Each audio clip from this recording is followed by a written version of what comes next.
رب العالمين بارئ الخلائق أجمعين باعث الأنبياء والمرسلين والصلاة والسلام على طه وياسين حبيب إله العالمين شفيع المذنبين أبي القاسم المصطفى محمد اللهم صل على محمد آل محمد وعجل فرجهم أهل بيته الأطيبين الأطهرين المعصومين المظلومين الذين أذهب الله عنهم الرجس وطهرهم تطهيرا اللهم صل على محمد وآل محمد وعجل فرجهم ولا سيما على الحجة الثاني عشر بقية الله المنتظر واللعنة الدائمة الباقية على أعدائهم وقتلتهم ومنكري فضائلهم أجمعين أما بعد فقد قال أبو عبد الله جعفر الصادق عليه السلام وبذل مهجته لينقذ عبادك من الجهالة وحيرة الضلالة درود پڑھیں اللهم صل على محمد وآل محمد وعجل فرجهم بسم الله الرحمن الرحيم اللهم كن لوليك الحجة ابن الحسن عسكري صلواتك عليه وعلى آبائه في هذه الساعة وفي كل ساعة وليا وحافظا وقائدا وناصرا ودليلا وعينا حتى تسكنه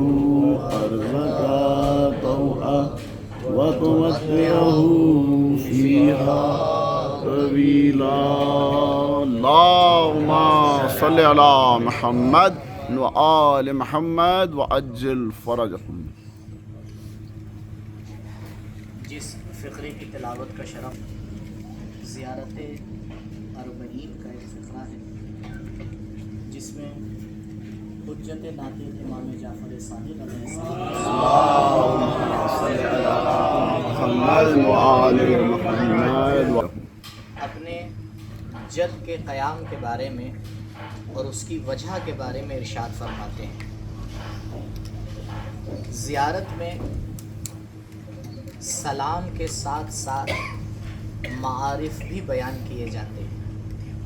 تنہا ایسا نہیں ہے کہ جب ہم یہ سوچیں کہ زیارت کے فقرے فقط سلام اور فضائل پر ہی مشتمل ہیں. نہیں، اہل بیت علیہم السلام نے بہت سی باتیں اسی زیارت کے ذریعے ہی ہم تک پہنچائی ہیں، اور یہ ایک کمال ہے کہ ان ہستیوں نے ہر راستے کے ذریعے یہ کوشش کی کہ صحیح بات اور صحیح معرفت ان کے چاہنے والوں تک پہنچے. اب یہ ہماری اور آپ کی ذمہ داری ہے کہ جو عظیم معارف کا دریا ہمارے سامنے موجود ہے، ہم اس سے کتنے موتی نکال پائیں، سبحان اللہ. کیونکہ یہ معارف کا دریا تو کبھی ختم ہونے والا ہے نہیں. اب یہ انسان کے اوپر ہے. کوئی آتا ہے صرف عربی کے الفاظ سن کے چلا جاتا ہے، اس دسترخوان سے اس کا حصہ اتنا ہی ہوتا ہے. ایک گروہ آتا ہے وہ عربی کے الفاظ پڑھ کے چلا جاتا ہے، اس کا حصہ اتنا ہی ہوتا ہے. ایک گروہ آتا ہے وہ عربی کے الفاظ کے ساتھ ساتھ اس کے ترجمے کو بھی دیکھ لیتا ہے، تو وہ ایک قدم اور آگے بڑھ جاتا ہے. لیکن کچھ لوگ ہوتے ہیں جو ان زیارتوں کے معارف میں آ کے غور کرتے ہیں. سبحان اللہ. کہ جب معصوم ایک معصوم کی قبر کے سامنے کھڑے ہو کر کسی بات کو بیان کر رہے ہیں تو وہ کیا کہنا چاہ رہے ہیں، کیونکہ ہر جملہ معصوم کا قابل غور ہے. اب اس زیارت اربعین میں ایک اہم جملہ یہی ہے جسے مولا نے فرمایا وَبَغَلَ مُحْجَتَهُ. امام نے قربانی پیش کی اور اپنے ساتھ اپنے خاندان کی قربانی پیش کی. اس کی وجہ کیا تھی؟ بہت سی وجوہات آپ نے سنی ہوں گی. ایک وجہ اس زیارت میں بھی چھٹے امام نے بیان فرمائی ہے. اللہ آپ کے سامنے ذکر کروں، جس سرزمین پر ہم اور آپ بیٹھے ہیں اس کی کچھ خصوصیات ہیں. ایک مجتہد گزرے ہیں شیخ جعفر شوشتری، تقریباً 100 سال پہلے ان کا انتقال ہوا ہے. انہوں نے ایک کتاب لکھی ہے الخصائص الحسینیہ، 2 جلد کتاب، جس میں سے ایک جلد ہم تک پہنچ گئی ہے، دوسری جلد کھو گئی ہے. اور اس جلد میں 2 جلدوں میں انہوں نے پہلی جلد میں 12 باب، دوسری جلد میں 18 باب، کل ملا کے 30 باب ہیں کتاب میں. ہر باب میں آپ نے سید الشہداء علیہ السلام کی 10 خصوصیتیں بیان کی ہیں. یعنی کل ملا کے پوری کتاب میں 300 خصوصیتیں ہیں. تو اگر یہ 300 خصوصیتیں صرف بیان کی جائیں تو 300 دن تو ہمیں اور آپ کو بیٹھنا پڑے گا انشاءاللہ. اور اس کا یہ بھی مطلب نہیں ہے کہ انہی نے اس ذات کی تمام خصوصیتوں کو بیان کر واہ دیا. واہ واہ واہ. کیوں؟ کیونکہ محدود انسان کیا کہنا. لامحدود ذوات کی خصوصیات کو کبھی بھی احسا نہیں کر سکتا. سبحان اللہ سبحان اللہ. وہ اپنی توان کے اعتبار سے آ کے بیان کرتا ہے. تو اسی کتاب میں وہ جو انہوں نے خصوصیات بیان کی ہیں اسی میں سے 1-2 کا ذکر آپ کی خدمت میں پیش کرنا ہے، اور پھر آخر میں وہ جملہ جو زیارت اربعین کا ہے. ایک یہی خصوصیت جو صرف مخصوص ہے سید الشہداء سے، اور وہ ہے اربعین. اسی لیے آپ دیکھیں،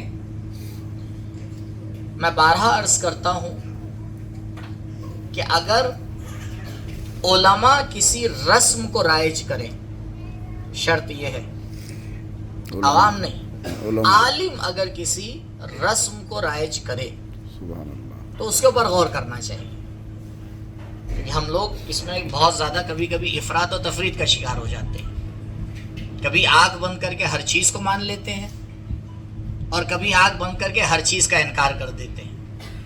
تو دونوں مسئلے مشکل ساز ہو جاتے ہیں. آپ نے دیکھا ہوگا کہ ہمارے ملک میں بھی کوئی اگر اس دنیا سے چلا جاتا ہے تو اس کا چہلم منایا جاتا ہے، لیکن آپ نے کہیں نہیں دیکھا ہوگا کہ ہمارے یہاں کسی مردے کا چہلم 40ویں دن منایا جائے. جی. اس کا خیال رکھا جاتا ہے کہ چند دن پہلے ہو جائے، یہ تنظیم بات. چند دن بعد میں ہو جائے. یہ کیوں رکھا گیا؟ بھائی چہلم کا مطلب ہی ہے 40ویں دن. تو جب 40ویں دن منانا ہی نہیں ہے تو بھی چہلم کیوں کہا جا رہا ہے؟ کہا نہیں، یہ خصوصیت ہے سید الشہداء کی. سبحان اللہ. سبحان اللہ. اگر 40واں منایا جائے گا 40ویں دن تو وہ فقط امام حسین علیہ السلام کا ہی منایا جائے گا. اللہم صلی اللہ محمد وعلی محمد. اسی لیے ہمیں اس بات کا خیال رکھنا چاہیے کہ اگر روایات نے کسی چیز کو کسی امام سے مخصوص کر دیا ہے تو اب ہم جذبات میں آ کے اسے دوسرے اماموں کے لیے کاپی نہ کرنے لگے. کیوں؟ کیونکہ اگر وہ شے تمام اماموں کے لیے ہوتی تو پھر 11ویں امام مخصوص نہ آ کے کرتے. معصوم کا مخصوص کر دینا یہ بتاتا ہے کہ جس خصوصیت کو معصوم آ کے بیان کر دیں اب ہمیں اس میں نہ بڑھانے کی اجازت ہے نہ کم کرنے کی اجازت ہے. ہم کبھی جذبات میں آ جاتے ہیں کہ نہیں ایک چیز ایک امام کے لیے آئی ہے اب اسے دوسرے اماموں کے لیے بھی منایا جانے لگا تھا. نہیں، مخصوص ہیں کچھ چیزیں، اگر ہم اسے آ کے بڑھاوا دیں گے تو وہ خصوصیت ختم ہو جائے گی. ایک اور خصوصیت جو وہ بیان کرتے ہیں اور یہ اہم ہے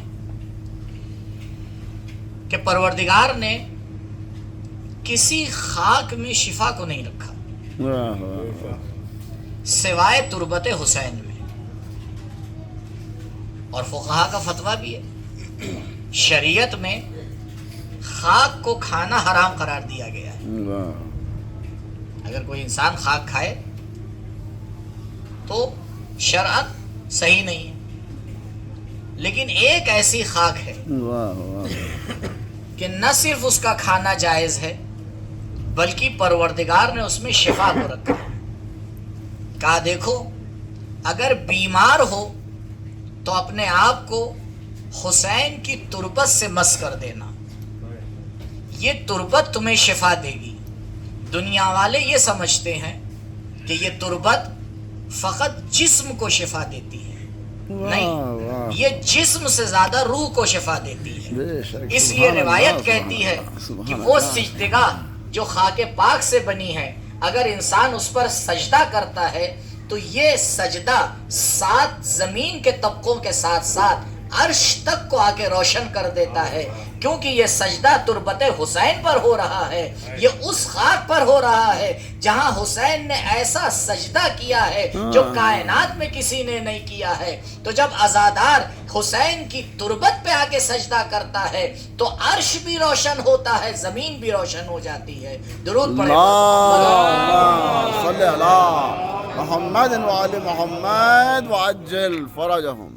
اس کے بعد وہ فرماتے ہیں کہ پروردگار نے دعا کی قبولیت کو رکھا ہے تحت قبتے، الدعاء تحت قبتے، کہ اگر انسان کو توفیق ملے اس گنبد کے نیچے جا کے دعا کرے تو دعا ضرور قبول ہوتی ہے.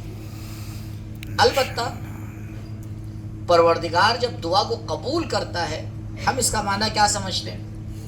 ہم اس کا معنی یہ سمجھتے ہیں کہ دعا قبول ہو گئی یعنی جو مانگا تھا وہ مل گیا، جو مانگا تھا وہ مل گیا. یہ ضروری نہیں ہے، کیونکہ ہم اور آپ مانگتے ہیں اپنی ذہنیت کے اعتبار سے، سبحان اللہ سبحان اللہ، اور پروردگار عطا کرتا ہے اپنی مصلحت کے اعتبار سے. کیا بات ہے، بے شک. تو یقیناً جب ہماری چاہت مصلحت پروردگار سے ٹکرائے تو بہتر یہی ہے کہ اس کی مصلحت انجام پائے، ہمارا چاہنا پورا نہ ہو. سبحان اللہ سبحان اللہ. واہ واہ. کیوں؟ کیونکہ ایک رابطہ ہے ہمارا پروردگار سے، بالکل وہی سمجھنے کے لیے جو رابطہ والدین کا ہوتا ہے بچے کے ساتھ. کیا کہنا ہے بھائی والدین کا بچے کے ساتھ کیا رابطہ ہے؟ یہی ہے نا. روایت میں بھی ہے کہ بچے والدین کو اپنا رازق سمجھتے ہیں، کیونکہ جو بھی چاہتے ہیں وہ اسی کے پاس تو آتے ہیں. اب یہ والدین کا کام ہے کہ کس طرح سے بچے کو یہاں سے خدا تک پہنچائیں. اولاد کی تربیت میں بھئی اولاد ابھی بچپنے میں اس کا ذہن خدا تک نہیں جا رہا ہے، وہ تو والدین کو دیکھ رہی ہے کہ جب بھی ہم مانگتے ہیں یہ دیتے ہیں، جب بھی ہمیں کوئی چاہت ہوتی ہے یہ پوری کرتے ہیں، کبھی پوری کرتے ہیں کبھی پوری نہیں کرتے ہیں، اور جب والدین پوری نہیں کرتے ہیں تو بچہ مچلنے لگتا ہے۔ اب بچہ تو اپنی سوچ میں یہ سمجھ رہا ہے کہ میں تو مانگ رہا ہوں یہ دے نہیں رہے ہیں، والدین پورے اطمینان کے ساتھ منع کرتے ہیں کہ میرا نہ دینا ہی تیری بھلائی ہے۔ اب اس وقت اگر کوئی بچے سے پوچھے کہ بیٹا یہ والدین تجھے نہیں دے رہے ہیں تو شاید بچہ دشمنی پہ اتر آئے، لیکن اگر بچہ سمجھدار ہوگا تو سمجھ جائے گا کہ وہ والدین جو ہمیشہ اپنے ہاتھ کو عطا کی طرف بڑھاتے ہیں آج اپنا ہاتھ روک کیوں رہے ہیں، ضرور اس کے پیچھے کوئی مصلحت ہوگی۔ مصلحت پتہ نہ ہو لیکن اعتماد اور بھروسہ والدین کے اوپر اس بات کی طرف اشارہ کرتا ہے کہ بغیر مصلحت کو سمجھے ہوئے بھی یہاں پر چپ رہنے میں ہی مصلحت ہے۔ بس عزیزوں ہمارا اور پروردگار کا یہی رابطہ ہے، ہم اپنے بچپنے میں مانگا کرتے ہیں، پروردگار اپنی مصلحت میں جہاں سمجھتا ہے عطا بھی کرتا ہے، روک بھی دیتا واہ واہ ہے۔ واہ، درود پڑھیں پر اللہم صلی علی محمد وعلی محمد وعجل فرجہم۔ ایک عجیب روایت ہے اسی باب میں، حجت ناطق امام جعفر صادق علیہ السلام، اللہم صلی علی محمد وعلی محمد وعجل فرجہم۔ کیونکہ یہ مسائل یہاں بیان کرنا بے حد ضروری ہوتے ہیں، کیونکہ جب زائر آتا ہے اس بارگاہ میں تو پھر دعاؤں کی چٹھی نہیں لے کے آتا ہے، دعاؤں کی لائبریری لے کے آتا ہے۔ تو اس کو تو بہت کچھ ہے اپنے وطن سے چلتے ہوئے، لیکن بہرحال وہ کتنی بڑی بھی لائبریری لے آئے پروردگار کی رحمت کے آگے چھوٹی ہے، بے شک، سبحان اللہ سبحان اللہ، واہ واہ واہ۔ حسین کی عطا کے آگے وہ بونی ہی ہے۔ کیا کہنا ہے، حسین کتنی بھی بڑی فہرست بنا لے، اور واپس جانے کے بعد اب وہ گننا شروع کرتا ہے کہ یہ مانگا تھا ہوا یا نہیں، یہ مانگا تھا ہوا یا نہیں، یہ مانگا تھا ہوا یا نہیں۔ اور اگر اس میں سے ایک دو چیزیں پوری نہیں ہوئی تو یا تو اسے اپنی زیارت پہ شک ہونے لگتا ہے، اور کبھی کبھی شیطان اور زیادہ وسوسہ کر دے تو شک کہیں کا کہیں چلا جاتا ہے۔ بہت بری چیز ہے یہ شک، یہ شیطان شک سے ہی شروع کرتا ہے۔ بے شک، اسی لیے پروردگار نے آ کے نماز میں احکام بتا دیے کہ دیکھو جیسے ہی شک ہو ویسے ہی سٹ کر لینا۔ سبحان اللہ۔ نام لیتے ہی شیطان کا شیطان محمد وعلی محمد وعجل نعرہ حیدری، نعرہ صلوات، صلی علی محمد وعلی محمد وعجل فرجہم۔ آپ بالکل پریشان نہ ہو، کیونکہ یہاں دلوں میں اتنا نور ہے، اسی کے الحمدللہ، ذریعے بات پوری پہنچ جائے گی۔ بر محمد وعلی محمد صلوات، اللہم صلی علی محمد وعلی محمد وعجل فرجہم۔ تو بہرحال ذہن میں آتا ہے، تو اس لیے ان مسائل کو یہاں بیان کرنا بے حد ضروری ہوتا ہے کہ انسان ذہنی طور پر تیار رہے۔ روایت یہ ہے کہ قیامت کے دن کچھ لوگ افسوس کریں گے، جنتی ہوں گے، سب کچھ ان کا صحیح ہوگا لیکن پھر بھی افسوس کریں گے۔ تو راوی نے مولا سے پوچھا کہ مولا یہ افسوس کیوں کریں گے؟ کہا یہ اس لیے افسوس کریں گے کہ ان کی دعا کو پروردگار نے مستجاب کر دیا ہے، یعنی انہیں نے مانگا پروردگار نے دے دیا، یہ اس پہ افسوس کریں گے۔ تو راوی کہتا ہے کہ مولا جب مانگا اور دے دیا تو اس پہ افسوس کرنے کی کیا بات ہے؟ کہتے ہیں نہیں، کیونکہ وہ یہ دیکھیں گے کہ جن لوگوں کی دعائیں مستجاب نہیں ہوئی ہیں اس کے بدلے میں جو پروردگار نے ان کو واہ دیا واہ ہے واہ واہ واہ واہ واہ، وہ اس سے کہیں زیادہ ہے جن کی دعا مستجاب ہوئی ہے وہ دیا۔ واہ واہ واہ، کیوں؟ کیونکہ مانگنے والا اپنی محدود فکر سے مانگتا ہے، تو جب اسے دیا جاتا ہے تو وہ محدود ہی دیا جاتا ہے، لیکن جب مصلحت نہیں ہوتی اور پروردگار اس کے بدلے میں دیتا ہے تو وہ لامحدود عطا کرتا ہے، تو دیتا بھی لامحدود ہی ہے۔ درود پڑھیں بر محمد۔ اللہم صلی علی محمد وعلی محمد وعجل فرجہم۔ البتہ کچھ دعاؤں میں یہ بھی ہوتا ہے کہ پروردگار نے شرط لگائی ہوتی ہے کہ یہ اس جگہ مانگے گا تو دوں گا، یا اتنی بار مانگے گا تو دوں گا. یہ سب تو ہمیں اور آپ کو نہیں پتا. یہ اندر کی باتیں اسی لیے نہیں بتائی جاتی تاکہ امید باقی رہے. سبحان اللہ. اللہم صلی علی محمد وعلی محمد وعجل فرجہم. سبحان ایک چور اللہ. نے چوری کی اور چوری کر کے بس نکلنا ہی چاہ رہا تھا کہ پولیس نے اسے دیکھ لیا. اب بد نصیبی اس کی، بھاگا، پولیس نے اس کا پیچھا کیا، چور ایک گلی میں گھس گیا. خاص طور پر کربلا ٹائپ کی گلیاں ہوئی تو اللہ ہی مالک ہے. کچھ اسی ٹائپ کا شہر تھا وہ بھی. اب یہ چور کے نام پہ اللہم صلی علی محمد وعلی محمد وعجل فرجہم. اب چور آگے آگے، پولیس پیچھے پیچھے. جب کافی گلیوں سے گزرنے کے بعد چور ایک جگہ پہنچا کہ گلی بند تھی. اب کہاں جاتا؟ تو وہ چپ چاپ دیوار کی رخ جو ہے وہ اپنا چہرہ کر کے کھڑا ہو گیا. تو اب تو پکڑے گئے، اب کہاں بھاگے؟ کافی دیر گزر گئی، آج پولیس نہ آئے نہ کل پولیس آئے. بڑے ڈرتے ڈرتے اس نے اپنا چہرہ موڑا، دیکھا کوئی نہیں ہے گلی میں. خیر آیا گلی کے نکڑ پہ جھانک کے دیکھا، کوئی پولیس والا نہیں نظر آیا. آپ بتائیے کیا ہوا تھا؟ ہوا یہ تھا کہ اس آخری موڑ پر پولیس والے نے یہ سوچا کہ کب تک اس کا پیچھا کروں گا، یہ پھر کسی گلی میں چلا جائے گا. واہ واہ. اسے یہ نہیں پتا تھا کہ یہ موڑ آخری موڑ ہے. اگر اسے یہ پتا ہوتا تو ایک قدم کے بعد وہ کامیاب ہو جاتا. کبھی کبھی ہمارے مانگنے میں بھی ایک قدم کا فاصلہ ہوتا ہے. ہمیں کیا پتا کہ اگر ایک بار اور حسین کی بارگاہ میں مانگ لیں گے تو پروردگار نے یہی لکھا ہے کہ اس مرتبہ ہم تمہاری دعا کو مستجاب کر دیں. اللہ اکبر. اگر انسان اللہ اسی اکبر. امید کے ذریعے پروردگار کی بارگاہ میں حسین کو ذریعہ بنا کے مانگتا رہے، رابطہ بھی برقرار رہتا ہے، دعا سبحان بھی اللہ. مستجاب. سبحان اللہ. سبحان اللہ. درود پڑھیں پر اللہم صلی علی محمد وعلی محمد وعجل فرجہم. جزاک اللہ. سبحان اللہ. سبحان اللہ. ایک اور جو خصوصیت بیان فرماتے ہیں شیخ جعفر، اور بہرحال وہ تو خصوصیت ہمارے اور آپ کے سب کے سامنے ہی ہے، الامامۃ فی صلبہ، کہ پروردگار نے امامت کو سید الشہداء کی صلب میں رکھا. اور اس کی خاص وجہ ہے کیونکہ حسین نے وہ قربانی پیش کی ہے کہ پوری تاریخ بشریت میں بے مثال ہے.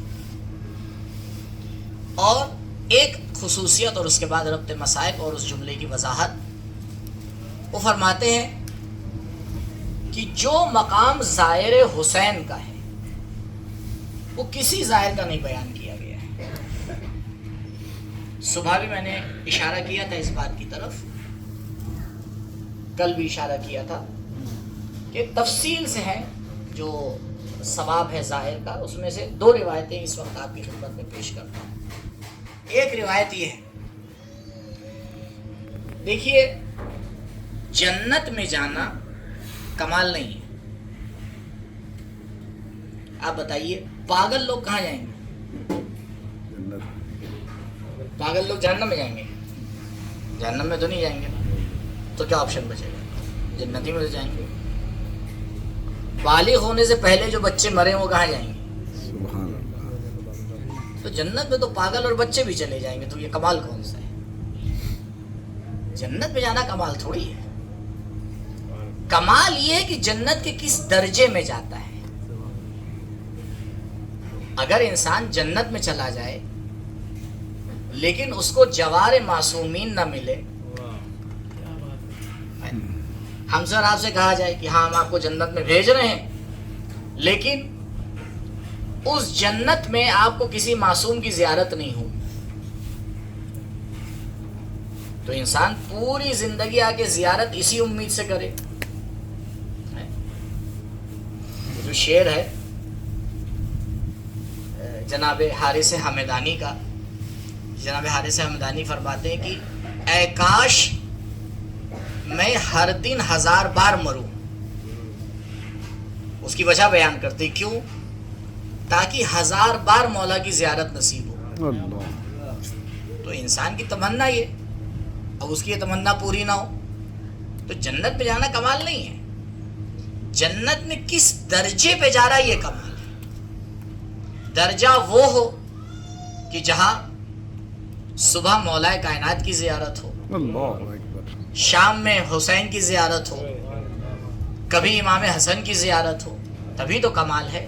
اور یہ کمال کسی کے لیے نہیں بیان کیا گیا ہے سوائے زائر حسین کے لیے، کہ زائر حسین جنت کے اس درجے میں رکھا جائے گا جہاں مولا کائنات بھی موجود ہوں گے، رسول خدا بھی موجود ہوں گے، اور امام حسین علیہ السلام بھی موجود ہوں گے. درود پڑھیں پر محمد اللہم صلی علی محمد و آل محمد وعجل فرجہم. اور اس کے بعد مولا فرماتے ہیں زائر حسین کی خصوصیت میں کہ زائر حسین کو پروردگار اجازت دے گا کہ 50 لوگوں کی شفاعت کرے. 50 لوگوں کی شفاعت کرے. اب یہ تمام ثواب جو آپ کے سامنے بیان کیے جا رہے ہیں، اس میں ایک اہم شرط ہے، اور اس شرط کو امام محمد باقر علیہ السلام اللہم صلی علی محمد و آل محمد وعجل فرجہم. عزیزوں یہ شرط بہت اہم ہے، اور اس شرط کو آپ کے سامنے اس لیے بیان کرنا ضروری ہے کیونکہ بغیر اس شرط کے سارے مسائل زیرو ہو جاتے ہیں. مولا فرماتے ہیں، 5ویں امام سے روایت ہے، ابقاء العمل اشد من العمل. چھوٹی سی روایت ہے لیکن بہت ہی نایاب روایت ہے. ابقاء العمل اشد من العمل. عمل کا بچا لینا خود عمل کرنے سے زیادہ سخت ہے. مولا فرماتے ہیں نیکی کو قبر تک بچا کر لے جاؤ، کیونکہ شیطان خالی تجوریوں پہ حملہ نہیں کرتا. سبحان اللہ. ابھی ہماری اور آپ کی زیارت نہیں شروع ہوئی ہے. ہماری زیارت تو تب شروع ہوگی جب ہم لوٹنے کا ارادہ کریں گے، تب زیارت شروع ہوتی ہے. کیونکہ ابھی ہم آپ تو جنت میں ہیں. اصل کام تب سے شروع ہوتا ہے کہ جو یہ چند دنوں میں ہم نے حاصل کیا ہے اس کو کتنا بچا کے لے جا پاتے ہیں. جو بچا کے لے جاتا ہے وہ اس کے آثار کو بھی لے کے جاتا ہے. کبھی کبھی کوئی انسان 1 گھنٹہ نہیں بچا پاتا، کوئی کچھ دن بچا لیتا ہے، کوئی کچھ مہینے بچا لیتا ہے. اسی لیے اگر زائر کے حالات اور کردار زیارت پہ آنے سے پہلے اور بعد میں سیم رہیں تو سمجھ جائیے گا یہ صرف قدم طے کر کے آیا ہے. لیکن اگر اس کے کردار میں ایک تبدیلی نظر آ جائے تو سمجھ جائیے گا حسین کی نظر کرم ہو چکی ہے. کیوں؟ کیونکہ یہ ذات وہ ذات ہے کہ جو ایک عام انسان کو حر بنا دیتی ہے. یہ ذات وہ ذات ہے کہ جب ارادہ کرتی ہے اور انسان میں صلاحیت ہوتی ہے تو اسے ایسا نگینہ بنا دیتی ہے کہ پھر اس کا خریدار فقط خداوند متعال ہوتا ہے، اس کے علاوہ کوئی نہیں ہوتا. اور اس کی وجہ یہی ہے کیونکہ مقصد قیام امام حسین یہی ہے جو فقرہ میں نے آپ کے سامنے پڑھا زیارت کا. وَبَذَلَ مُحْجَتَهُ. اور آج بھی یہ جملہ زندہ ہے. کربلا آج بھی زندہ ہے. بے شک. امام نے اپنی قربانی پیش کی. کیوں پیش کی؟ مولا وجہ بیان کر رہے ہیں، معصوم وجہ بیان کر رہے ہیں. غور فرمائیے گا. اب اس کے ہٹ کے اگر کوئی وجہ بیان کرے اور اس سے ٹکراتی ہوئی کوئی وجہ بیان کرے تو فوراً سمجھ جائیے گا بیکار کی باتیں. معصوم کا کلام معصوم کے کلام سے نہیں ٹکرا سکتا، معصوم کا کلام قرآن سے نہیں ٹکرا سکتا. ہاں، غیر کے کلام سے ٹکرا سکتا ہے. اب وجہ معصوم بیان کر رہے ہیں کہ میرے جد نے کیوں شہادت پیش کی. ہم اور آپ اتنے مصائب سنتے چلے آ رہے ہیں. یہ سارے مصائب کس لیے ہیں؟ اس کے پیچھے کیا وجہ ہے؟ لِيَسْتَنْقِذَ عِبَادَكَ. مولا نے اس لیے جام شہادت پیا تاکہ اللہ کے بندوں کو نجات دے. یہ نہیں ہے روایت میں کہ اس لیے مولا نے شہادت پیش کی ہے کہ ہر کسی کو اٹھا کے جنت میں پہنچا دے. لِيَسْتَنْقِذَ عِبَادَكَ مِنَ الْجِهَالَةِ. اس لیے مولا نے قربانی پیش کی تاکہ اللہ کے بندوں کو جہالت سے باہر نکالے. زمانہ امام حسین علیہ السلام کا جہالت کا زمانہ تھا، کیونکہ دین سے لوگ جاہل تھے، جانتے ہی نہیں تھے کہ نبی کس دین کو لے کے آئے ہیں. اسی لیے تو مولا نے فرمایا تھا مثلی لا یبایع مثلا. مجھ جیسا اس جیسے سے بیعت نہیں کر سکتا. کیوں؟ کیونکہ حسین پیکر دین کا نام ہے اور یزید دین کے خلاف کام کرنے والی شخصیت کا نام ہے. نمازیں پڑھی جا رہی تھیں، روزے رکھے جا رہے تھے، حج کیے جا رہے تھے، لیکن دین غائب ہو چکا تھا. دین تب ہوتا ہے جب عبادت کے ساتھ ساتھ ولایت بھی موجود. واہ واہ واہ واہ واہ. اگر روح دین کو نکال لیا جائے، سبحان اللہ سبحان اللہ. اگر یہی نہ سمجھا جائے کہ اس عبادت کو بچایا کس نے ہے، اس عبادت کو سکھایا کس نے ہے، اس عبادت کے ارکان کس نے پیش کیے ہیں، تو پھر وہی ہوتا ہے کہ جمعے کی نماز بدھ کو پڑھائی جاتی ہے، روزہ کسی اور طریقے سے رکھا جاتا ہے، مستحب نمازیں بھی جماعت سے ہونے لگتی ہے، حج بھی اپنے طریقے سے کیا جانے لگتا ہے. تو یاد رکھیے دین میں نے پہلے بھی آپ کے سامنے پیش کیا تھا، بنانے والی چیز کا نام نہیں ہے، سیکھنے والی چیز کا نام ہے. سبحان اللہ سبحان اللہ. دین سیکھنے والی چیز کا نام ہے. آج بھی ہم جذبات میں آ کے پتہ نہیں کیا کیا دین کے اندر داخل کر دیتے ہیں، اور یہاں تو اللہ ہی جانے. آج بھی میرے پاس ایک میسج آیا، بہرحال ہمارے رشتہ دار ہی ہیں تو اس سے کیا ہوا. تو جب انہیں پتہ چلا کہ ہم کربلا میں، تو انہیں نے کہا کہ میری ایک درخواست ہے. میں نے کہا جی پیش کریے. تو اب تو یاد آئے گا نا درخواست کہ مولانا کربلا میں. میں نے کہا پیش کریے. کہا وہ زری پہ میرا نام لکھ دیے گا. نہیں میسج بدل گیا، میرا نام لکھ دیے گا وہاں. تو میں نے کہا ہوٹل کی دیوار پہ؟ تو انہوں نے کہا نہیں زری پہ. میں نے کہا پہلی بات تو یہ کہ 40 میں زری تک پہنچنا کئی لوگوں کو کچل کے اور حل بن کے تو اللہ ہی جانتا ہے. اور دوسرا میں نے کہا یہ روایت کہاں سے ملی گا کہ زری پہ نام لکھ دیا جائے گا تو کوئی الگ سے اثر ہو جائے گا. کہا نہیں یہاں تو بہت ٹرینڈ رائج ہے. میں نے کہا جی ٹرینڈ کو دین بنا لیا گیا ہے. ہمارے کیا کہا جاتا ہے چلتی کا نام گاڑی ہے جی. جو ٹرین چل جائے. مجنون نے آگے مشہور کر دیا کہ لیلا کے گھر میں کچھ بٹ رہا ہے. پبلک آگے لائن لگا لی. تھوڑی دیر بعد جناب مجنون بھی دیکھا لائن میں لگے. تو جس کو پتا تھا کہ جھوٹ بولا ہے اس نے مجنون سے کہا بھائی تو کیوں لائن میں لگ گیا؟ کہ اتنی لمبی لائن لگی مجھے بھی شک ہو گیا. جی یہ ہمارا معاشرہ ہے. ہم یہ نہیں دیکھتے ہیں کہ یہ جو کام سب کر رہے ہیں اس کی بنیاد کہاں پر ہے. اور یاد رکھیے شیطان کبھی بھی ماتھے پہ اپنا نام لکھ کے نہیں آتا ہے. اگر اسے عزاداری کو بگاڑنا ہے تو وہ عزاداری کے ہی نام پہ بگاڑے. اگر اسے مرجعیت کو بگاڑنا ہے تو وہ مرجعیت کے ہی نام پہ بگاڑے گا. اگر اسے عزادار کو بگاڑنا ہے تو وہ عزادار کے ہی نام پہ بگاڑے گا.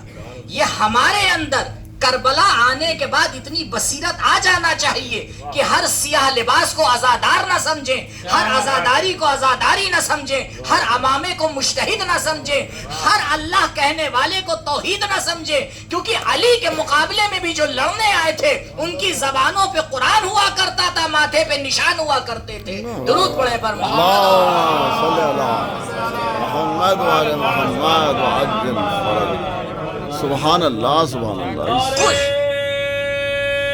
حیدری حیدری ایک مثال دے کے میں اپنی بس بات کو تمام کر رہا ہوں. آپ نے دیکھا ہوگا اس ہوٹل میں نیچے، کیونکہ اب یہ گلی کے اندر ہوٹل ہے، تو آپ جب اندر آئیں گے تو پتہ نہیں چلتا، تو انہیں وہاں پہ بھی لکھ کے لگا رکھا ہے نشان، اور اس کے نیچے انہیں نے ایک ایرو ایرو بنا رکھا ہے نا. تو یہ ایرو کو کہا جاتا ہے اردو میں نشانی، اور عربی میں کہا جاتا ہے آیت. تو اب ساری زبان والے متوجہ ہو گئے نا. جی، عربی میں بھی بتا دیا، اردو میں بھی بتا دیا، انگلش میں بھی بتا دیا. ایرو نشانی اور آیت کیوں لگائی جاتی ہے؟ ڈائریکشن بتا. اب بھائی مجلس پہنچ گئی، بہت سے لوگ ہوتا ہے، میں بھی ابھی نہیں جایا تو ایک صاحب وقت سے پہلے پہنچ گئے تھے. مولانا یہیں ہے مجلس؟ میں نے کہا جی یہیں ہے. کہیں اچھا. تو اب ہم لوگ نے بھی دعوت دی کسی کو. اب کوئی ایسا جاننے والا تھا ہمارا کہ ہمیں اس سے ملنا بھی تھا، تو الحمدللہ مجلسیں بھی بہانہ بن جاتی ہیں ملاقات کا. ہم نے کہا ٹھیک ہے آئیے گا، ملاقات کر لیجیے گا، اسی بہانے مجلس میں بھی شرکت کر لیجیے گا. سبحان اللہ. اے کاش الٹا کہتے تھے، مجلس میں آ جائیے گا، اسی بہانے. ملاقات. واہ واہ واہ، صرف جملہ بدل دینے سے معرفت کا اندازہ ہو کیا کہنے ہیں بھائی. سبحان اللہ سبحان اللہ. اب ہم انتظار کرتے رہے، مسائل بھی ہو گئے، فیروز صاحب نے نوحہ بھی پڑھ دیا، سب کچھ ہو گیا، لیکن وہ نظر ہی نہیں آ رہی. اب ہم نے ان کو فون لگایا اور بڑی مشکل سے ماشاءاللہ یہاں کا نیٹ ورک لگ گیا کسی طرح سے. تو میں نے کہا قبلہ کہاں گئے؟ بہت دیر سے میں انتظار کر رہا ہوں.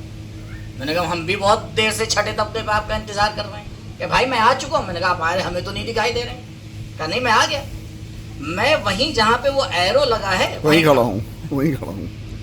قبلہ وہ ایرو نشان دکھانے کے لیے ہے، اوپر آئیے گا نا، ہم تو اس ایرو پہ کھڑے رہیں گے. آپ بتائیے ایسے انسان کو آپ کیا کہیں گے؟ سمجھدار سوچ کے جواب دیجیے گا، کیونکہ شاید الٹ کے ہمارے اوپر آ جائے. آپ ایسے انسان کو کیا کہیں گے؟ نہ سمجھ. بھائی جو ایرو پہ آ کے رک جائے، جو نشانی پہ آ کے رک جائے، آپ اسے کیا کہیں گے؟ نہ سمجھ ہے. یہ سمجھدار ہے؟ نہیں، پتہ ہی نہیں. کوئی اسے سمجھدار نہیں کہے گا، لیکن ہم اپنے آپ کو بہت سمجھدار کہتے ہیں. کیوں؟ کیونکہ ہمیں یہ نہیں سمجھ میں آتا یہ ہستیاں، دیکھیے ان تمام ہستیوں کے آخر میں کیا لگتا ہے؟ رسول نہیں کہا جاتا ہے، رسول اللہ کہا جاتا ہے. ولی نہیں کہا جاتا ہے، ولی اللہ کہا جاتا ہے. عبد نہیں کہا جاتا ہے، ابا عبداللہ کہا جاتا ہے. ہر کے بعد میں اللہ لگا کے بتایا جاتا ہے کہ یہ سب اللہ کی نشانیاں ہیں.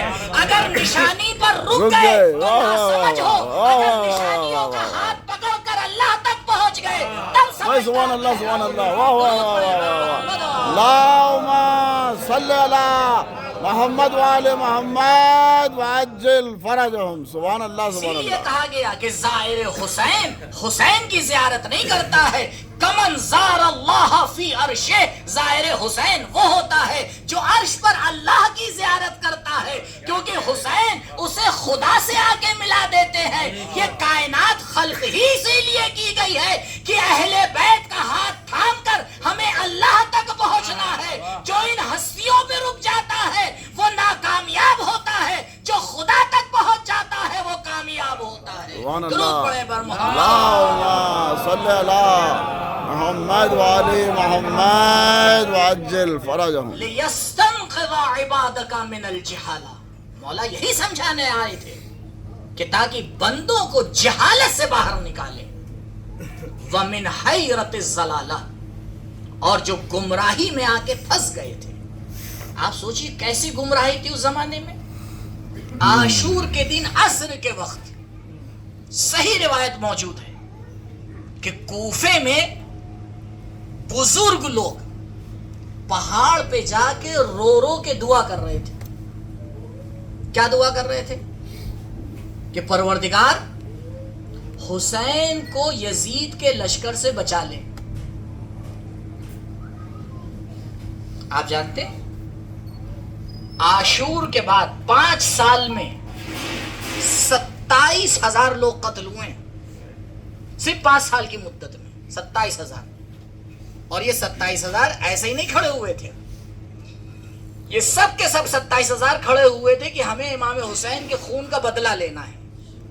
آپ مجھے بتائیے یہ 27,000 5 سال پہلے سن 61 ہجری میں موجود نہیں تھے؟ اکثریت موجود تھی، کچھ جیل میں تھے ان کو چھوڑ کر، اکثریت موجود تھی۔ تو انہی نے قیام کیا، حق کے لیے قیام کیا، لیکن کوئی فائدہ نہ ملا۔ کیوں؟ کیونکہ جب قیام کرنے کا وقت تھا تب چپ رہے۔ اسے کہتے ہیں بصیرت۔ ہم کبھی کبھی آواز اٹھاتے ہیں، لیکن جب اٹھانے کا وقت ہوتا ہے تب نہیں اٹھاتے ہیں۔ ہم چپ رہتے ہیں، اس وقت چپ نہیں رہتے جب چپ ہونے کی ضرورت ہوتی ہے۔ سارا مسئلہ ہی یہی ہے۔ شیطان نہ ہماری چپی سے اس کو برا لگتا ہے، نہ ہمارے بولنے سے اس کو برا لگتا ہے، فقط وہ جگہ بدل دیتا ہے۔ جہاں چپ رہنا ہے وہاں بولتے نظر آتے ہیں، جہاں بولنا ہوتا ہے وہاں چپ نظر آتے ہیں، اور بڑے خوش بھی ہوتے ہیں کہ ذمہ داری کو نبھا دیا گیا ہے۔ کہا نہیں، اگر حسن کا زمانہ ہے تو چپ رہنا ایمان ہے، اگر حسین کا زمانہ ہے تو قیام کرنا ایمان ہے۔ درود پڑھے بر محمد صلی اللہ محمد وعلی محمد وعجل فرجہ۔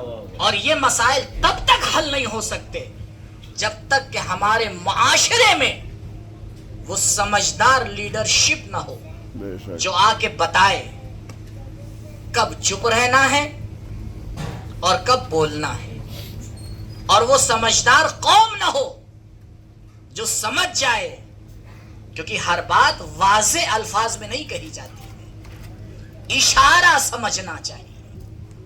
جس دن ہم اشارہ سمجھنے والی قوم بن جائیں گے تب ایک رہبر کے ایک اشارے پہ آ کے تباہ کر دیں گے۔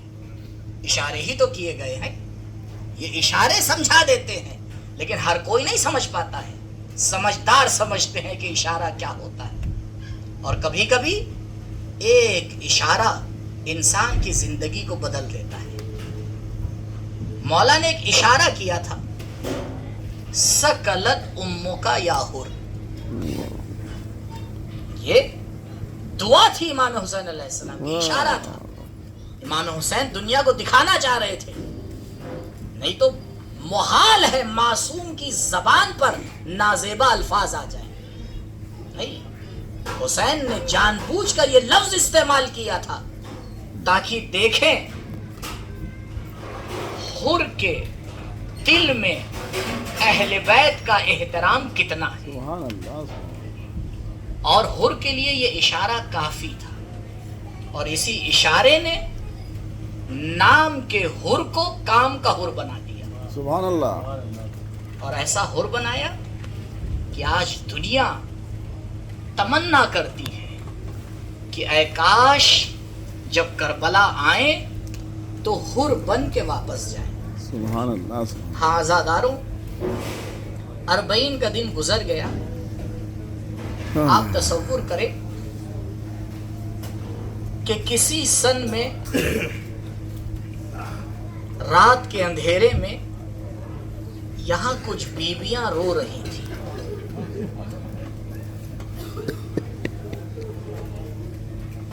اور ان کے درمیان ایک امام اپنے بابا کے اوپر آنسو بہا رہا تھا۔ بی بی کو خبر ملی کہ سید سجاد کو یزید نے بلایا ہے۔ شیخ عباس قمی نفس المحموم میں لکھتے ہیں کہ جیسے ہی بی بی کو یہ خبر ملی،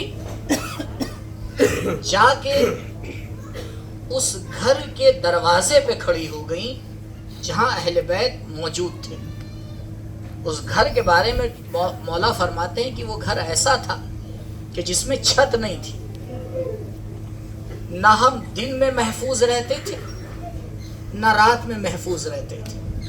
خوش نصیب ہیں ہم اور آپ کہ اگر حرم تک بھی جانا ہے تو ہمارے لیے صاحبان کا انتظام کیا گیا۔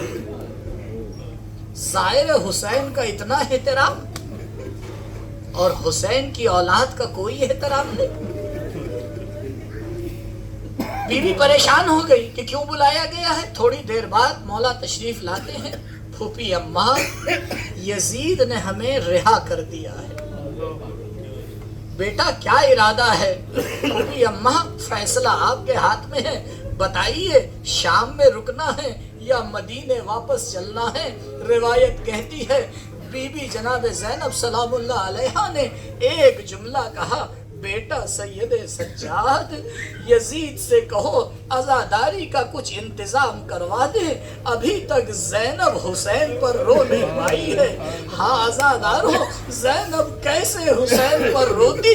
کیونکہ زینب پر پوری ذمہ داری تھی، زینب کو سید سجاد کو بچانا تھا، زینب کے ہاتھ میں سکینہ جیسی امانت تھی، زینب کے ہاتھ میں پورے قافلے کی باغ ڈور تھی، زینب ابھی تک قافلے کی نگہبان بنی ہوئی تھی، اب کارواں رہا ہو گیا ہے تو اب زینب کو ایک ذمہ داری یاد آتی ہے، اب زینب کو اپنا بھائی یاد آتا ہے۔ بھیا ابھی تک تو زینب آپ کی وصیت پہ عمل کر رہی تھی، اب زینب کو آپ کے اوپر گریا کرنا ہے۔ آپ سوچیں کتنا صبر ہے جناب زینب میں، یہ وہی خاتون ہے کہ جو ایک رات اپنے بھائی کی دوری برداشت نہ کر پائی، اسی شرط پر نکاح ہوا تھا کہ دیکھو عبداللہ اگر حسین مدینہ چھوڑ کے کہیں جائیں گے تو زینب ساتھ میں جائے گی، کیونکہ زینب حسین کی دوری برداشت نہیں کر سکتی ہے۔ نہ جانے اس زینب نے کس طرح سے یہ برداشت کیا ہوگا کہ ایک شخص ہے جو حسین کے سینے پر چڑھا ہوا ہے۔ زینب نے آواز دی یبنا عمر سعد اتنظر ویقتل ابو عبداللہ، اے پسر سعد تو دیکھ رہا ہے اور زینب کا ماجایا ذبح ہو رہا ہے، نہ جانے زینب میں کہاں سے صبر آیا۔ آزادارو انتظام ہوتا ہے، جناب زینب سلام اللہ علیہا مسائل بیان کرتی ہے۔ آپ تصور فرمائیں 1400 سال کے بعد خطیب کتابوں سے پڑھ کر آپ کے سامنے مسائل بیان کرتا ہے تو ہم صبر نہیں کر پاتے ہیں۔ ارے جب زینب نے مسائل پڑھے ہوں گے، اے شام کی بیویوں میرے اکبر کے سینے پہ برچھی لگی، اے شام کی بیویوں ارے ایک ننھا سا پھول علی اصغر تھا جسے حرملا کے تیر نے شہید کر دیا۔ اللہ اکبر، یہ قافلہ روانہ ہوتا ہے، راوی لکھتا ہے کہ ابھی قافلہ شام سے چند قدم آگے بڑھا تھا کہ ایک مرتبہ جناب زینب نے ناقے کو روکا اور روکنے کے بعد محمل کا پردہ ہٹایا اور پردہ ہٹانے کے بعد ایک جملہ کہا، اے شام والو زینب ایک امانت چھوڑ کر جا رہی ہے، ارے اس امانت کا خیال رکھنا، کہیں ایسا نہ ہو تم میری امانت کو تنہا چھوڑ دو۔ بس ہاتھ جوڑ کے ایک جملہ پوچھوں گا، بی بی یہاں تو امانت کو حوالے کر دیا، ابھی جب آپ کربلا پہنچیں گی، قبر حسین پر آئیں گی، آپ حسین کو کیا جواب دیں گی؟ ارے آپ کیا بتائیں گی؟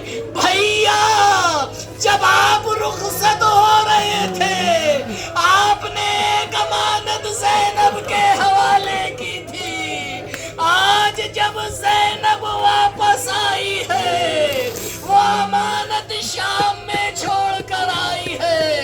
ہاں آزادارو، جناب زینب کربلا تشریف لاتی ہے، آپ جانتے ہیں کہ یہ زینب کی پہلی زیارت ہے، پہلی زیارت زینب نے اپنے بھائی کی ہے، قبر حسین سے لپٹی ہے، نہ جانے کیا کیا بیان کیا ہوگا۔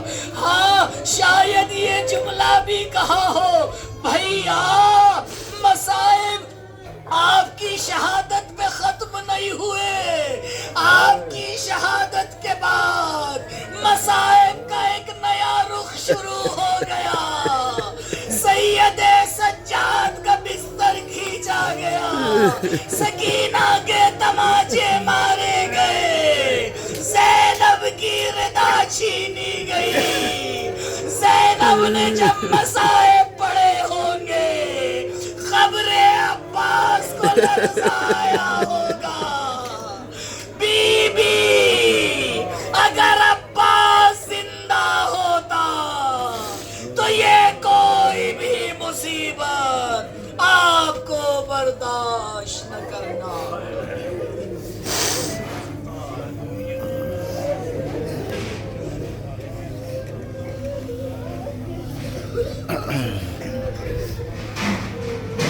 سیعلم الذین ظلموا ای منقلب ینقلبون. انا للہ و انا الیہ راجعون.